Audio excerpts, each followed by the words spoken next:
Profesor Dr. Insinyur Ngakan Made Anom Wiryase, MT IPM.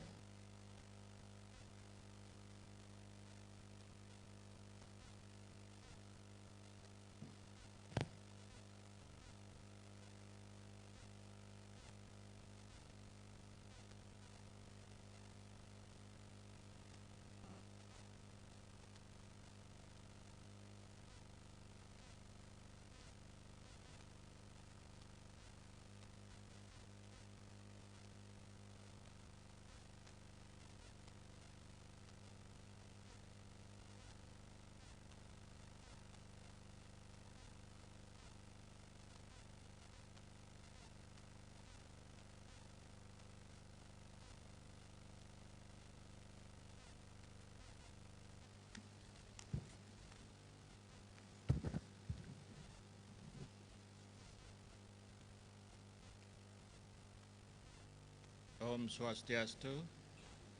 Assalamualaikum warahmatullahi wabarakatuh. Salam sejahtera untuk kita semua.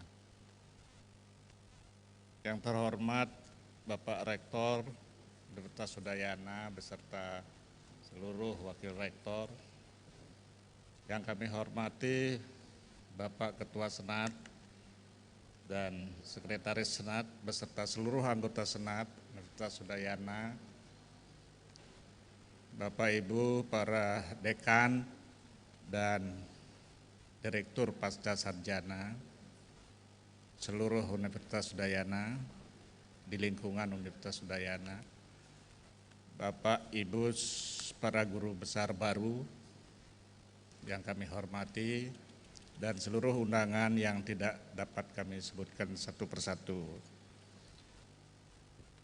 Bapak Ibu, izinkanlah saya menyampaikan orasi ilmiah dengan judul Transformasi Sosial Fisik menuju Morfologi Perkotaan yang Berkelanjutan melalui Pengaturan Kembali Lahan di Indonesia. Kita ketahui bersama bahwa di dalam konsep pembangunan itu ada dua hal yang perlu disampaikan. Yang pertama adalah berkaitan dengan waktu. Mungkin ini bisa dilakukan perencanaan pembangunan yang sifatnya bisa 25 tahun atau 20 tahun yang sering kita sebut rencana pembangunan jangka panjang atau RPJP. Sedangkan yang kedua adalah perencanaan menengah atau setiap 5 tahun. Dan yang kedua adalah perencanaan tata ruang. Ini yang sering dilupakan di dalam perencanaan pembangunan, harus dilakukan perencanaan tata ruang. Di mana di dalam rencana tata ruang ini dibagi menjadi dua bagian, yaitu rencana umum tata ruang maupun rencana pulau, kemudian rencana kawasan strategis nasional, dan yang terakhir adalah RDTR, yaitu rencana detail tata ruang. Kuncinya adalah di rencana detail tata ruang karena kawasan strategis nasional maupun kawasan strategis provinsi itu harus dituangkan di dalam rencana tata ruang wilayah kabupaten, sehingga kabupaten merupakan peran kunci dari secara nasional. Kabupatenlah yang diberikan tanggung jawab untuk melakukan pengaturan di daerahnya masing-masing. Nah, kemudian DTR ini berfungsi juga, yang pertama adalah sebagai kendali mutu karena dia letaknya di kabupaten, sehingga rencana detail tata ruang itu sudah mestinya bisa dimulai terutama di kawasan yang merupakan bagian wilayah perkotaan, kemudian dilanjutkan dengan rencana detail tata ruangnya. Inilah yang harus dipakai oleh pihak kabupaten di dalam melakukan pengawasan. Tetapi karena undang-undang yang baru sekarang berkaitan dengan Undang-Undang Cipta Kerja, tentunya banyak hal yang dilakukan perubahan-perubahan, di mana dari sebelumnya adalah izin membangun, itu diganti menjadi dua. Yang pertama adalah persetujuan pembangunan gedung. Nah, kemudian yang berikutnya adalah SLF. Apabila gedung ini sudah selesai dilaksanakan, sebelum beroperasi itu harus mendapatkan izin SLF atau sertifikat layak fungsi, sehingga nantinya bangunan-bangunan yang ada tidak menjadi atau merupakan penyebab dari suatu proses yang kegagalan di dalam strukturnya sendiri. Nah, kemudian sebelum mencapai SLF itu harus ada beberapa hal yang perlu diperhatikan. Yang pertama berkaitan dengan keselamatan. Nah, fungsi gedung ini paling tidak harus mampu menerima beban, ya, baik itu akibat beban sendiri, akibat beban tidak tetap, baik itu oleh gempa, angin, dan sebagainya. Kemudian yang kedua berkaitan dengan kesehatan. Jadi perhatiannya keselamatan, kesehatan, kemudian kenyamanan dan kemudahan. Nah, kemudahan ini biasanya dalam suatu kejadian itu harus tetap adanya kemudahan proses dari lantai 2 ke lantai 1 dan seterusnya. Apakah dalam kondisi lampunya mati, itu harus daerah tangga itu harus terang. Nah, sekarang sudah mulai ada teknologi yang dimanfaatkan untuk membuat kondisi supaya aksesibilitas dari lantai atas ke lantai bawah dan seterusnya itu bisa kita lakukan dengan teknologi. Nah, kemudian sesuai dengan judul orasi ini, maka transformasi sosial fisik itu merupakan sesuatu yang tersendiri. Kemudian menuju morfologi perkotaan yang berkelanjutan juga satu konsep sendiri. Sedangkan yang terakhir adalah penyesuaian lahan kembali. Jadi ada 3 konsep sebetulnya di dalam judul yang kami berikan di sini, di mana morfologi sebetulnya adalah merupakan pembentukan kota yang didasarkan oleh adanya perubahan atau transformasi dari mulai proses sosial ke proses fisik. Maksudnya di sini adalah pada saat terjadinya urbanisasi tentu akan berpengaruh pada proses sosial. Tetapi begitu mereka membutuhkan harus berlindung, maka dia memerlukan perubahan-perubahan fisik di dalamnya. Nah, sehingga morfologi ini bisa dilakukan penelitiannya itu adalah karena morfologi merupakan pembentukan sebagai objek maupun sebagai sistem, sehingga morfologi perkotaan ini bisa dilakukan penelitiannya baik itu secara struktural, fungsional maupun secara visual. Nah, kalau kita perhatikan faktor-faktor yang mempengaruhi perkembangan kota, kita tahu bahwa perkembangan kota ini dipengaruhi oleh beberapa hal. Yang pertama adalah ekologi, kemudian yang kedua teknologi, dan yang ketiga adalah organisasi sosial. Ini tidak bisa dipisahkan yang satu dengan yang lainnya, tetapi merupakan akumulasi dari perubahan ketiganya. Nah, kemudian muncullah daerah-daerah kumuh, terutama di daerah-daerah perkotaan, akibat dari adanya kelemahan di dalam pengelolaan kota maupun di dalam pengawasan yang mestinya harus dilakukan oleh pihak kabupaten.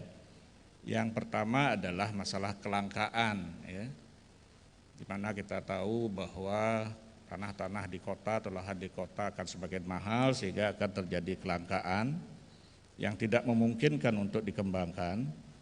Kemudian terjadilah spekulasi-spekulasi di mana lahan akan semakin mahal kemudian munculnya penggunaan lahan-lahan yang ilegal. Mungkin kalau di Bali tidak terlalu banyak terjadi, sedangkan di daerah-daerah kota-kota besar lainnya itu sangat dimanfaatkan, misalnya lahan-lahan di pinggir kereta api misalnya, atau di daerah-daerah yang memungkinkan untuk munculnya kawasan-kawasan kumuh. Kemudian yang inilah harusnya kita perkuat, terutama dengan adanya RDTR, ya, di mana kabupaten kota lah yang punya peranan di sana, sehingga di dalam pengawasannya betul-betul mulai melibatkan yang namanya pegawai negeri yang memang sudah dididik ke arah pengawasan dari RDTR itu. Karena sekarang seluruh RDTR harus dirubah menjadi dalam bentuk digital yang dikirim ke tingkat pusat, sehingga orang dari mana saja bisa mengakses data-data tersebut di dalam pengurusan izin, terutama untuk mendapatkan persetujuan membangun gedung maupun pada tingkat yang terakhir di dalam pemahaman gedungnya adalah SLF atau sertifikat layak fungsi. Nah, kalau kita perhatikan ini hasil dan pembahasan, kita ketahui bahwa distribusi penduduk memang tidak seimbang antara Jawa, Sumatera, dan di luar Jawa, Sumatera, di mana Jawa sekitar 125 juta, sedangkan di Sumatera sekitar 45 juta. Nah, data urbanisasi kalau kita perhatikan mulai tahun 1970 sampai 2010, itu terlihat adanya peningkatan dari 17,4% itu menjadi 52,303%. Nah, terlihat di sini bahwa dalam 4 dasawarsa terjadilah peningkatan urbanisasi sampai 3 kali lipat, yang sangat memungkinkan munculnya perumahan-perumahan kumuh di kota-kota besar. Kemudian penduduk miskin itu meningkat di perkotaan dari 9,5 juta menjadi 11,91 juta. Penduduk miskin di pedesaan justru berkurang dari 32 juta menjadi sekitar 20 juta. Nah, di sini terlihat ada suatu fenomena yang tadinya masyarakat ingin ke kota sebagai proses urbanisasi, tujuannya adalah untuk memperbaiki kehidupan. Tapi terlihat dari data bahwa data kemiskinan di perkotaan justru meningkat, sedangkan penduduk miskin di pedesaan justru menurun. Inilah suatu fenomena, mungkin adanya program-program baru karena diharapkan munculnya otonomi desa, karena dana sebagian besar juga dialihkan ke desa langsung, dikirim ke desa langsung, sehingga pihak desa memungkinkan untuk melakukan pembangunannya berdasarkan atas apa yang direncanakan oleh masyarakat desa tersebut. Nah, kemudian terakhir mungkin bisa kita simpulkan bahwa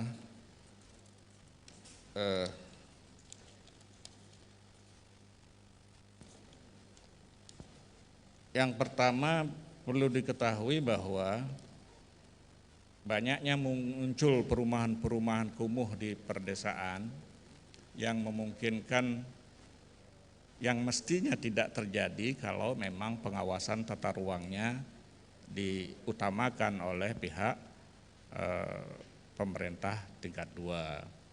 Nah, kemudian pengawasan baik secara fungsional, struktural maupun secara visual mestinya harus terus dilakukan, terutama oleh pihak kabupaten, karena memang kewenangan pengawasan terutama dalam menyesuaikan sesuai dengan rencana detail tata ruang.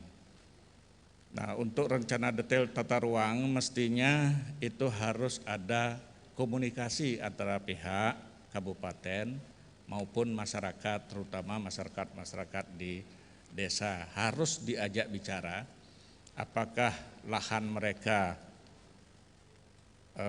bisa dipergunakan sebagai jalur hijau atau tidak. Jangan sampai jalur hijau hanya ditetapkan oleh pemerintah daerah tanpa ada komunikasi dengan pihak masyarakat.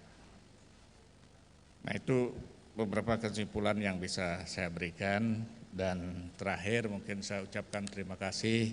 Yang pertama adalah kepada pihak Kementerian Pendidikan dan Kebudayaan, Ristek dan Teknologi, kemudian kepada Bapak Rektor, Bapak Ketua Senat yang telah memproses semua kebutuhan-kebutuhan yang diperlukan dalam rangka sampai di tujuan ini, yaitu proses pengukuhannya.